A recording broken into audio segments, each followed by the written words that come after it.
नमस्कार बच्चों, आज के इस वीडियो में हम सिंक्रोनस मोटर का लैगिंग पावर फैक्टर कंडीशन में फेजर डायग्राम ड्रॉ करना सीखेंगे और साथ में इसके मैथमेटिकल इक्वेशंस को भी डेवलप करेंगे। तो आइए बच्चों, फेजर डायग्राम ड्रॉ करने के लिए हम पहले दो कंडीशंस यहाँ पे अज्यूम कर लेते हैं। सबसे पहले कंडीशन में आप देखेंगे इक्विवेलेंट सर्किट में हमने वोल्टेज के ड्रॉप्स के बारे में चर्चा किया था। तो सबसे पहले कंडीशन जो फिगर ए है उसमें मैं आई ए आर ई ड्रॉप को पहले कंसिडर करूंगा और आई ए एक्सिस के ड्रॉप को बाद में कंसिडर करूंगा। लेकिन जो सेकंड फिगर हमने फिगर ली बी लिया हुआ है बच्चों, यहाँ पे आई ए एक्सिस को मैंने पहले कंसिडर किया हुआ है और आई ए आर ए के वेक्टर को हमने ड्रॉप को बाद में कंसिडर किया हुआ है। दोनों एक ही वेव फॉर्म है, दोनों में कोई डिफरेंस नहीं है। आप दोनों में से जो चाहे वो फॉर्म ड्रॉ करके इसको समझ सकते हैं, सीख सकते हैं। तो आइए सबसे पहले हम इसके प्रोसेस को समझते हैं और मेरा रिक्वेस्ट है कि जैसा जैसा मैं आपको बताते चल रहा हूँ आप साथ में वैसा ही ड्रॉ करें। अगर आप वैसा ड्रॉ करेंगे तो आप काफी आसानी से इस वेवफॉर्म को प्रैक्टिस करके और परफेक्शन के साथ एनालाइज कर पाएंगे। तो आइए सबसे पहले हम फेजर डायग्राम में जो मैथमेटिकल इक्वेशन डेवलप किए थे उसको कंसिडर कर लेते हैं। तो फेजर डायग्राम के मैथमेटिकल इक्वेशन में बच्चों मैं ई या ई कुछ भी लिखूं, ध्यान दीजिएगा यहाँ पे दोनों का मतलब ये एक ही है। तो V minus I A R A का ड्रॉप था माइनस का J आई ए एक्सिस का ड्रॉप था। ये मेरा सिंपल सा मैथमेटिकल इक्वेशन था। नोमेनक्लेचर के बारे में ऑलरेडी इक्विवेलेंट सर्किट में 1 to 1 आपके साथ डिस्कस कर चुका हूँ।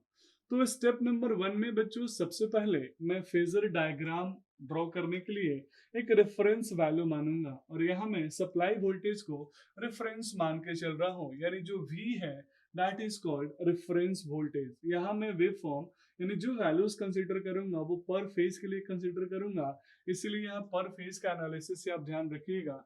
मीन्स नोमेनक्लेचर में जो ओ ए है बच्चों, that O A is called terminal voltage और उसकी मैग्नीट्यूड जो है दैट इज V और V यहाँ पे पर फेज है।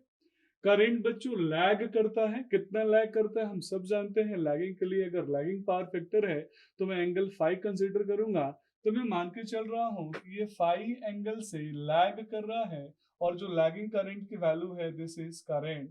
तो यहाँ पे मैं करंट को भी एनालाइज कर सकता हूँ कि जो ओ आई जो है दैट इज कॉल्ड करंट, यानी ओ आई को मैं यहाँ करंट कंसीडर करके चल रहा हूँ। मैंने वोल्टेज को मान लिया, करंट को लैग करा दिया अगर लैगिंग पावर फैक्टर है तो, और अगर लीडिंग होता तो स्वाभाविक है मैं उसको लीड कराता।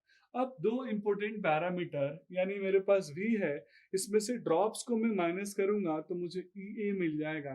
तो आइए मैं आगे RA का नेगेटिव वेक्टर फॉर्म लेता हूँ। तो नेगेटिव वेक्टर फॉर्म आगे RA का क्या होगा यहाँ ध्यान से देखिएगा। मीन्स इस जनरल एनालिसिस में जो ए बी है यानी ए बी की वैल्यू है that A B is called I A R ए।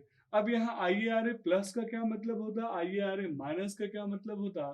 तो वोल्टेज के साथ अगर चलता और करंट के डायरेक्शन फेजर डायरेक्शन में चलता तो वो कहलाता आई ए आर ए, और करंट का अगर अपोजिट डायरेक्शन में जा रहा है मीन्स करंट अगर सेम डायरेक्शन में चलता तो प्लस में होता और अगर करंट का अपोजिट में चलता तो माइनस में होता।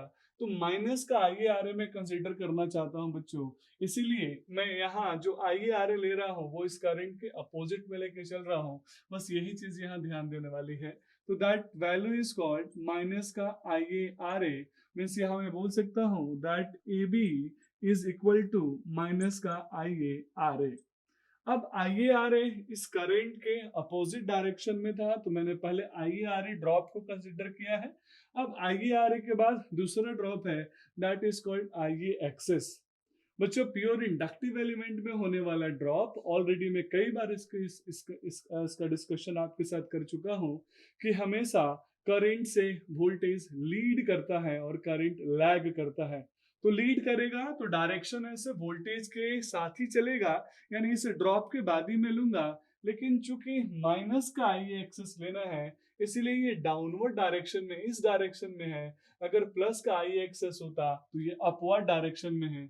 आप ऑलरेडी पहले से सिंक्रोनस जनरेटर का फेजर डायग्राम ड्रॉ कर चुके हैं। बस इन दोनों में डिफरेंस यही है कि इसमें जो आई ए आ रहे हैं और आई एक्सेस है वो नेगेटिव है, बस इसीलिए इसका फेजर डायग्राम चेंज हो रहा है। Means that value is called minus I A axis. Means मैं बोल सकता हूँ कि यहाँ पे जो BC की वैल्यू है that BC is called minus का IA एक्सिस। बच्चों अगर आप साथ में ड्रॉ कर रहे होंगे तो आप यहाँ तक पहुंच गए होंगे। अब मैं फाइनली C पॉइंट तक आ चुका हूँ। यहाँ लेंथ कितना लूंगा, तो जितनी वोल्टेज की ड्रॉप होगी उसके अकॉर्डिंग मैं लेंथ लूंगा। अगर लेंथ ज्यादा हो रहा है मीन्स वोल्टेज का ड्रॉप ज्यादा है, अगर लेंथ कम हो रहा है मीन्स वोल्टेज का ड्रॉप कम हो रहा है। फिजर डायग्राम में हो सकता है थोड़ी सी लंबाई कम ज्यादा हो क्योंकि एक अप्रोक्सीमेट डायग्राम है, लेकिन जब आप एग्जैक्ट डेटा कैलकुलेट करके इस डायग्राम को ड्रॉ करेंगे तो आपको वो रियल डायग्राम मिलेगा। अब मैं यहाँ तक पहुंच चुका हूँ बच्चों C पॉइंट तक। अब मैं C को O से मिला दूंगा और C को O से मिलाते ही मुझे फाइनल जो वैल्यू मिली दैट इज कॉल्ड OC, और यही मेरा EMF है, यानी जो इंड्यूस्ड हो रहा है value that is E। Means मैं यहाँ बोल सकता हूँ जो OC की वैल्यू है वो कहीं ना कहीं E है। Means OC is called induced EMF पर फेज, जिसको मैं कहीं EA से भी लिख रहा हूँ और कहीं EF से भी लिख रहा हूँ, तो कंफ्यूज होने की जरूरत नहीं है। तो जैसे मैंने यहाँ EA मेंशन किया तो EA में मेंशन कर दे रहा हूँ। तो बच्चों यहाँ अब हम एंगल डिस्प्लेसमेंट में देख लें तो V और EA के बीच में जो एंगल होता है that angle is called del, और V और IA के बीच में जो एंगल होता है that is called phi. Means यहाँ मैं एक सिंपल सा फेजर डायग्राम ड्रॉ किया हूँ जिसमें मैं आर्मेचर रेसिस्टेंस के ड्रॉप को भी कंसिडर किया हूँ बच्चों, और साथ में सबसे इंपॉर्टेंट यहाँ ड्रॉप के साथ साथ मैं IARA को पहले कंसिडर किया हूँ। और दूसरे डायग्राम में यानी इस वाले डायग्राम में बच्चों आप देखेंगे कि मैं V के साथ यानी सबसे पहले फिर से मैंने OA लिया that OA is called V। मैंने उसके बाद आप इस डायग्राम को भी साथ में ड्रॉ करिए बच्चों। OA लिया, OA को मैंने V बोला, लैगिंग कराया मैंने फाई एंगल से दैट इज I। उसके बाद में IA एक्सिस ड्रॉप लूंगा, लेकिन नेगेटिव वैल्यू लेना है तो इसका डायरेक्शन जो होगा वो अपोजिट डायरेक्शन में होगा।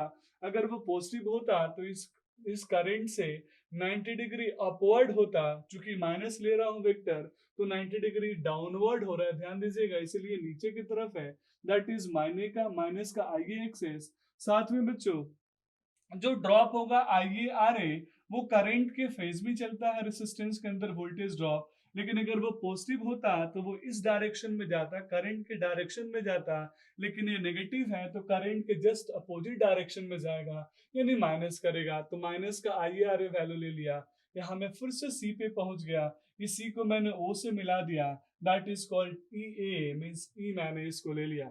V और I के बीच में जो करंट होगा दैट इज कॉल्ड फाई, और इन दोनों के बीच में जो करंट होगा E और V के बीच में, E और V के बीच में that is called torque angle और load angle that is called del.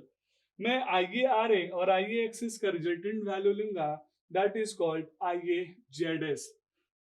तो ये दोनों फेजर डायग्राम बच्चों सेम है, बस सिर्फ अंतर इतना है कि मैं एक में IARA को पहले लेके चल रहा हूँ और दूसरे में मैं IA एक्सिस के ड्रॉप को पहले लेके चल रहा हूँ। मींस ये दोनों phasor diagram synchronous motor eight lagging power factor के फेजर डायग्राम हैं। अब आइए इनके ही इसी डायग्राम को हम यूज करके इनके बीच के रिलेशंस को हम डेवलप कर लेते हैं और फटाफट EA की वैल्यू यानी इस इंड्यूस्ड EMF की वैल्यू को कंसीडर कर लेते हैं। तो बच्चों इस डायग्राम को आप देखिए, मैं फिगर 2 लेके चल रहा हूँ। फिगर 2 में मैं इस लाइन को डॉटेड लाइन को मिला के एक ट्रायंगल बनाता हूँ और फाइनली जो मैं ट्रायंगल बनाऊंगा दैट इज कॉल्ड OCG। अब इस OCG में ये जो पॉइंट है दैट इज कॉल्ड G, अगर आप क्लियरली देख पा रहे होंगे तो that is called triangle and this is called OCG। अब इस OCG में ये जो राइट एंगल ट्रायंगल है 90 डिग्री का एंगल बना रहा है, तो मैं लिख सकता हूँ कि हाइपोटेन्यूज स्क्वायर मीन्स OC का whole square is equal to base square plus perpendicular square. तो बेस स्क्वायर होगा OG का स्क्वायर और प्लस परपेंडिकुलर होगा GC का square that is called CG या GC का स्क्वायर। अब यहाँ बच्चों ध्यान दीजिएगा, मैं कुछ सब्स्टिट्यूशन कर रहा हूँ अननोन क्वांटिटी का नोन क्वांटिटी से। मुझे OG चाहिए तो OF में से अगर मैं GF को माइनस कर दूं तो मुझे मिल जाएगा OG। तो मैं फाइनली यही करने जा रहा हूँ that OG can be written as OF minus का, ध्यान दीजिएगा बच्चों, OF माइनस का FG या GF। मैं इसको अगर माइनस कर दूंगा तो मुझे मिल जाएगा OG, और साथ में मुझे CG की वैल्यू चाहिएगा। CG की वैल्यू मुझे कैलकुलेट करनी है तो CG के लिए मैं नॉर्मली DF ले लेता हूँ क्योंकि जितनी CG है उतना ही डीएफ है। दो पैरेलल लाइन के बीच में ये दो पैरेलल लाइन है, तो सीजी की वैल्यू डीएफ के बराबर होगी। तो मैं यहाँ इसको लिख देता हूँ, दैट इज डीएफ का होल स्क्वायर। इसको मैं एक स्टेप और आगे बढ़ाऊंगा बच्चों। ओसी का whole square is equal to OF, और ये तो सेम ही है, मीन्स ओएफ माइनस का जीएफ का होल स्क्वायर प्लस का, अब डीएफ यहाँ पे अननोन है, लेकिन ध्यान दीजिएगा बच्चों, ये जो एएफ है, ये वैल्यूज अगर मैं लूंगा तो डीएफ मुझे चाहिए, तो एएफ में से मैं एडी को माइनस कर दूंगा, तो मैं लिख सकता हूँ DF is equal to AF minus का एडी। तो DF is equal to AF minus का बच्चों क्या लिखूंगा, एडी। मैंने लिख दिया एडी और इसका कर दिया होल स्क्वायर। ऐसा क्यों किया है, क्योंकि कुछ क्वांटिटीज हमारे लिए नोन है और कुछ क्वांटिटीज हमारे लिए अननोन है। तो चलिए ओसी को मैं ई या ई लेके चल रहा हूं, तो जैसे मैंने ई मेंशन कर दिया, ई का होल स्क्वायर। अब हम बात करते हैं व्हाट इज ओ एफ। ध्यान दीजिएगा बच्चों, मुझे चाहिए ओ एफ, तो ओ एफ की वैल्यू मैं कैसे कैलकुलेट करूंगा, तो यहाँ पे मेरे पास v है। अब v का i के साथ जो एंगल बन रहा है दैट इज कॉल्ड फाई, जिसके साथ एंगल बनाता है वो कहलाता है कॉस कंपोनेंट। तो जो ओ एफ होगा, यानी इस v का प्रोजेक्शन अगर लूं, तो जो ये कंपोनेंट होगा that is called cos component, और यहां से मैं लिख सकता हूं this value is called v cos phi। ध्यान दीजिएगा बच्चों, v cos phi ये cos कंपोनेंट है, और इसका जो वर्टिकल कंपोनेंट होगा, यानी यहां से लेके यहां तक, this component is called v sin phi। तो मैंने यहाँ पे OF को लिख दिया, that is called v cos phi, means v cos phi। अब GF की वैल्यू मुझे कैलकुलेट करनी है, दैट इज कॉल्ड GF। तो ये है IARA ड्रॉप, तो ये भी होगा IARA ड्रॉप। तो मैग्नीट्यूड में यहाँ लेके चल रहा हूँ, तो मैग्नीट्यूड में डायरेक्ट ले लेता हूँ, दैट इज IARA का ड्रॉप का होल स्क्वायर। आपको कुछ इक्वेशन को रिलेट कर पा रहे होंगे, तो आपको याद आ रहा होगा सिंक्रोनस जनरेटर में भी कुछ ऐसा ही कैलकुलेशन हमने किया था। फिर मुझे चाहिए AF, तो इस V का जो प्रोजेक्शन था, इसका जो वर्टिकल कंपोनेंट था वो था V sin phi, तो मैंने यहाँ लिख दिया that is equal to V sin phi। अब मुझे AD चाहिए, यानी इस AD की वैल्यू चाहिए, तो AD की वैल्यू आप देख रहे हैं दैट इज IA एक्सेस, तो मुझे मैग्नीट्यूड चाहिए, तो दैट इज IA एक्सेस और इसका होल स्क्वायर। तो इस तरीके से बच्चों में टर्मिनल वोल्टेज के रिस्पेक्ट में जो फील्ड वोल्टेज है, जो ई की वैल्यू है, ई की वैल्यू है, ये मैं कैलकुलेट कर सकता हूँ। दैट ये is called V cos phi minus का आई ए आर ए। आपको याद होगा सिंक्रोनस जनरेटर में यहाँ पे प्लस का आई ए आर ए था। सिमिलरली वी साइन फाई यहाँ पे प्लस का आई ए एक्सेस था सिंक्रोनस जनरेटर में, और मोटर में माइनस का आई एक्सेस का होल स्क्वायर है।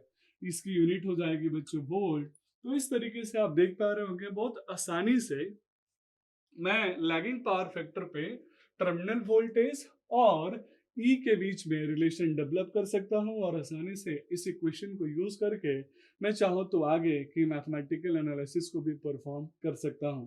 तो बच्चों ये था फेजर डायग्राम सिंक्रोनस मोटर का एट लैगिंग पावर फैक्टर। आगे हम यूनिटी और लीडिंग का भी डिस्कशन कुछ ऐसा ही करेंगे। That's all about this video. Thank you so much.